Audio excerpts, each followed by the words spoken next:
የሐዋርያት ሥራ ምዕራፍ 22 ምን ዕውቀት ይገልጣል? የሐዋርያት ሥራ ምዕራፍ 22 እግዚአብሔር እውነትን በግል ምስክርነት እንዴት እንደሚገልጥ ያለውን ዕውቀት ይገልጣል። ጳውሎስ ከክርስቶስ በፊት ስለነበረው ሕይወት፣ ከኢየሱስ ጋር ስለነበረው ግንኙነትና ስለ ለውጡ ያብራራል። ይህም እግዚአብሔርን ማወቅ ስለ መረጃ ብቻ ሳይሆን ስለ ልምድም ጭምር መሆኑን ያሳያል። እውነተኛ መንፈሳዊ ዕውቀት የሚመጣው ክርስቶስን በግል ከመገናኘት ነው። ምዕራፉ በአይሁድ እምነትና በወንጌል መካከል ስላለው ቀጣይነት ዕውቀት ይሰጣል። ጳውሎስ በኢየሱስ ላይ ያለው እምነት ሕጉን ወይም ነቢያትን እንዳልጣለ ያሳያል። በምትኩ ኢየሱስን እግዚአብሔር ለእስራኤል የሰጣቸውን ተስፋዎች ፍጻሜ አድርጎ ያቀርባል።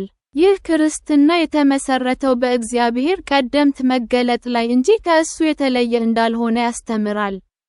የሐዋርያት ሥራ ምዕራፍ 22 ስለ እግዚአብሔር ተልእኮ ለሁሉም ሰዎች ጠቃሚ ዕውቀትን ይገልጣል። ጳውሎስ እግዚአብሔር ወደ አሕዛብ እንደላከው በግልጽ ይናገራል። ይህ የእግዚአብሔር የማዳን ዕቅድ ዓለም አቀፋዊ መሆኑን ያሳያል። ለአንድ ብሔር ወይም ባህል ብቻ የተወሰነ አይደለም። ምዕራፍ የእግዚአብሔር ዕውቀትና ጸጋ ወደ መላው ዓለም እንደሚዘረጋ ያስተምራል። በመጨረሻም ምዕራፍ እግዚአብሔር በመንፈሳዊም ሆነ በሕግ መንገዶች እንዴት እንደሚሠራ ዕውቀት ይሰጣል።